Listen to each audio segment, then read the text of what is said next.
A man throws seed on the land.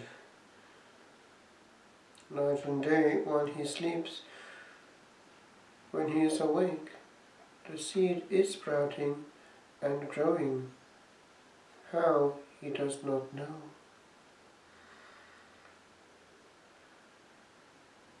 A seminary is a place where seed, semen, seminis in Latin, is sown.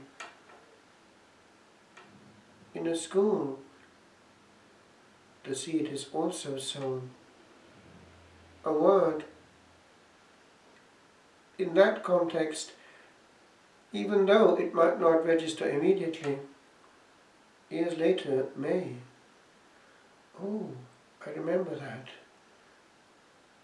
A message the child once heard can swing eternity one way or another, perhaps, later on. It was the time of the Industrial Revolution, and therefore the changing of society in the north of Italy, when John Bosco realized what had to be done. The youth.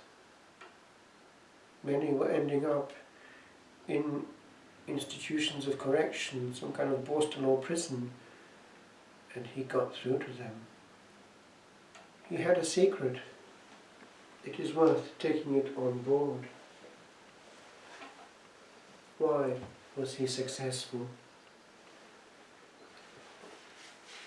He did not talk down to them. He wanted their good and saw their good and got, as it were, under their skin and inside their soul and therefore heart. He loved them into being, saw not what they just were, but what each immortal gem could be. He had the vision of the glory of each one, but also of what threatened them. He saw in vision or dream a large number of his own being drawn to the abyss, and that meant damnation, perdition.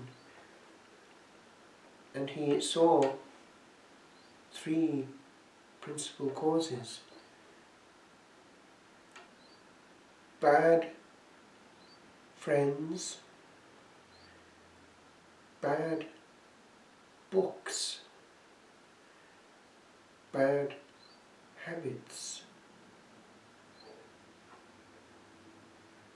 We have more than books now.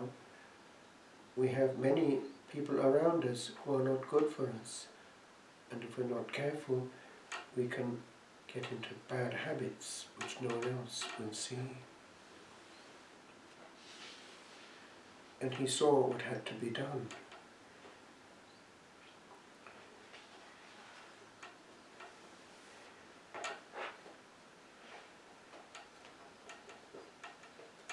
When one day he had managed to get into the prison system, because he had a lot to do with these inmates, he, because he had their confidence, confessed each one, and then went to the prison authorities and with some insistence wanted a day out.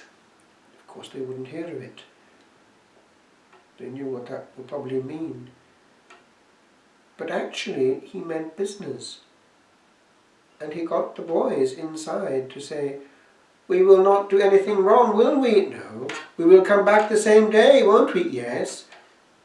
And the prison authorities saw that he meant business. Because, and this was interesting, he was able to say, "I've just heard the confessions of each one. I guarantee you they are all in a state of grace. And we will come back without a single bit of mischief the same day." And so it was. He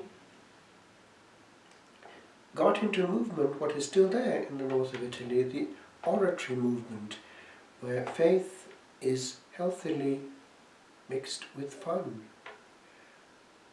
He would have them on a Sunday, go to Holy Mass. He would give them instruction, but they would have then also holy fun. And so faith became attractive, and there was a safe atmosphere in which they were bathed.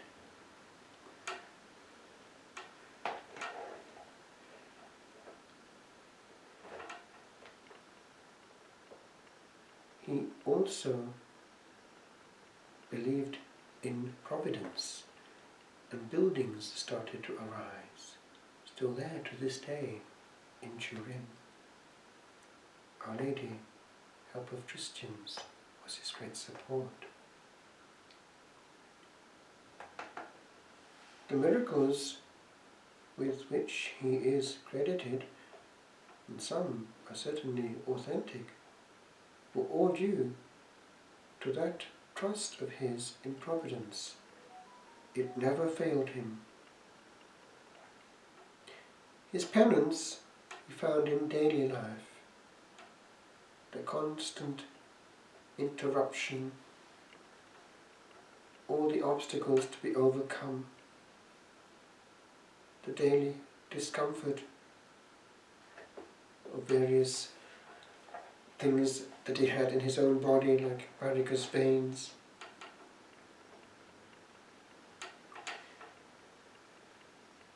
And failing sight, poor thing, as well as eczema. Nor was it evident that he could actually push the authorities to do what he wanted. But he commanded respect, as did another holy person in the area, Cotolengo, who has left us something which is still there to this day, the Cotolengo, a part of Turin where they take in people that no one else would take in. Completely gambling on Providence, and an ongoing miracle is still there to this day. Turin, by the way, is one of the classical points of Freemasonry. There's a triangle out there in Europe, but that's one of the points. So we can see why perhaps the authorities weren't too keen.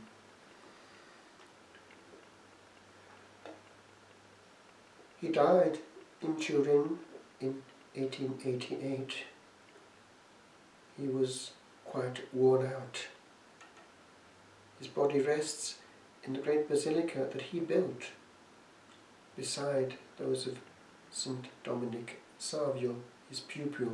That's the schoolboy saint who was only about 15. And he had a vision. He was given to understand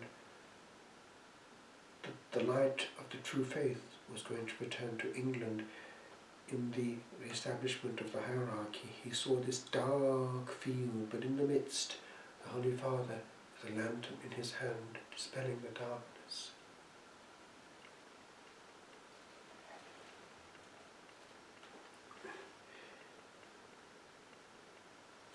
He never slept more than 5 hours, and often less.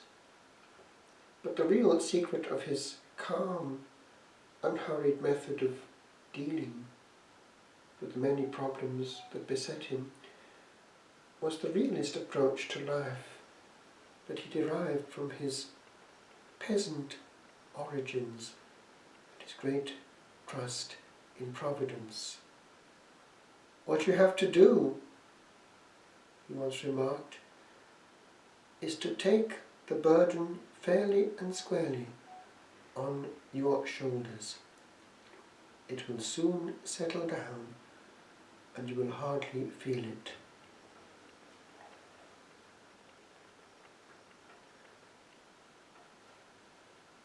And so, the secret that he has, we can take on board. It was that he loved his pupils with the love of Jesus Christ himself, supernatural, and able only to do them good. Why? If we damage their humanity, we close their hearts also to what we represent. And a bad teacher is a bad icon. A good teacher, with all his being, educates and transmits. We teach the whole person, the whole of life and eternity.